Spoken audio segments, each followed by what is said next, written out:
یہ آل India radio کی Urdu service ہے۔ پیش خدمت ہے اقوال ذرے پر مبنی شمع فروزاں۔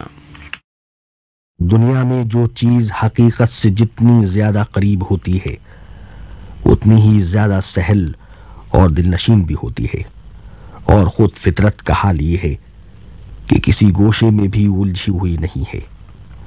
الجھاؤ جس قدر بھی پیدا ہوتا ہے بناوٹ اور تکلف سے پیدا ہوتا ہے، لہذا جو بات سچی اور حقیقی ہوگی ضروری ہے کہ سیدھی، سادی اور دلنشین بھی ہو۔ دلنشینی کی انتہا یہ ہے کہ جب کوئی بات ذہن کے سامنے آئے تو ذہن اس کو بلا تکلف قبول کر لے اور کسی طرح کی مغایرت محسوس نہ کرے۔ غالب نے اسی مفہوم کو یوں ادا کیا ہے: دیکھنا تقدیر کی لذت کہ جو اس نے کہا میں نے یہ جانا کہ گویا یہ بھی میرے دل میں ہے۔ یہی حال صحت مند ادب کا ہے جس کا مطالعہ آج کی ضرورت ہے۔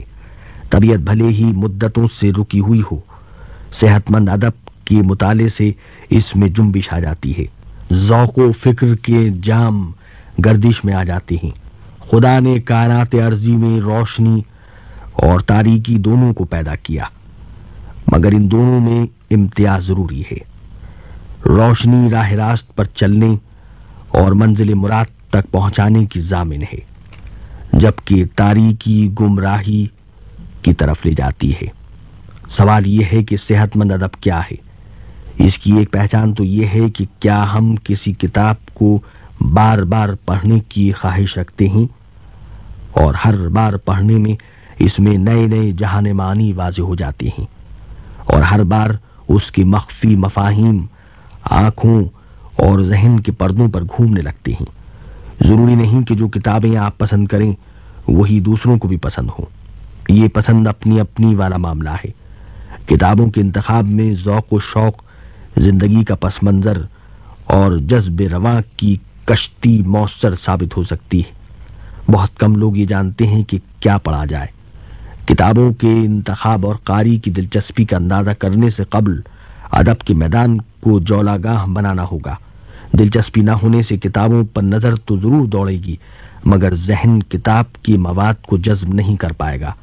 ہمارے مدارس میں طلباء کی بے چینی کے جو مختلف اسباب ہیں، ان میں سے ایک یہ بھی ہے کہ ان کی دلچسپی کی کتابیں ان کے مطالعے میں نہیں ہیں۔ فرانسس بیکن کا کہنا ہے کہ مطالعہ ذوق و شوق کا سامان فراہم کرتا ہے، زندگی کو آراستہ و پیراستہ بناتا ہے اور ہماری صلاحیتوں میں اضافہ کرتا ہے۔ مطالعے سے انسان کی شخصیت کی تکمیل اور سیرت کی تعمیر میں مدد ملتی ہے۔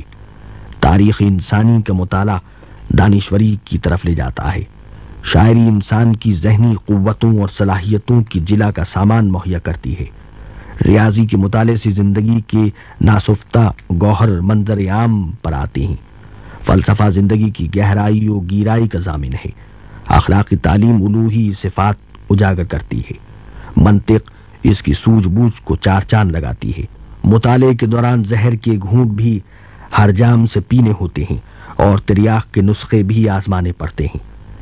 پیاس شرط ہے، تشنگی یہ لفظ ضروری ہے، کیونکہ اسی صورت میں سیرابی کی خواہش دل میں موجزن ہو سکے گی، اور سیرابی کا سرچشمہ ان مختلف منازل میں تلاش کرنا ہوگا اور جستجو و طلب کی راہ سے منزل مراد پانی ہوگی۔ یہی مطالعہ سیرت کی تعمیر میں معاون ہوگا۔ سیرت کے بغیر شخصیت کا نکھار ممکن نہیں۔ تروویلور نے لکھا ہے کہ تمام مذاہب کی مطالعے کے بعد کوئی ایسی صفت اور خوبی جو سب میں یکساں طور پر مشترک ملتی ہے تو وہ یہی ہے کہ سبھی مذاہب سیرت کی تعمیر پر زور دیتے ہیں، لہذا اس کو پانے کے لیے متاع حیات کو ہر داؤں پر لگانا کم سے کم قیمت ہوگی۔ مگر افسوس اس بات پر ہے کہ یہی میوہ جس کی تلقین ہر مکتبہ فکر نے کی ہے بے فصل کا میوہ نظر آنے لگا ہے۔ دنیا کی عظیم ہستیوں کا اگر غور سے مطالعہ کیا جائے تو پتہ چلے گا کہ مذہب میں، ادب میں، سیاست میں، فکر و نظر کی عام راہوں میں انہی کی اپنی راہ الگ ہی رہی ہے۔ اپنی انفرادیت اور سیرت کے سبب ہی وہ منفرد کہلائے گا۔ اس لیے پسند و انتخاب میں ہمیشہ اس پس منظر کو ملحوظ رکھنا ضروری ہے۔ ابھی آپ سن رہے تھے اقوال ذرے پر مبنی شمع فروزہ۔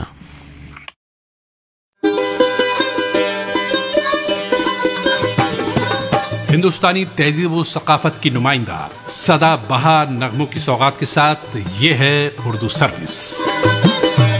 آپ ہماری نشریات آل انڈیا ریڈیو کی نیبرہڈ سروس 1 کے ساتھ ساتھ DRM 1071 mobile app news on AIR اور DD فری ڈش پر سن رہے ہیں۔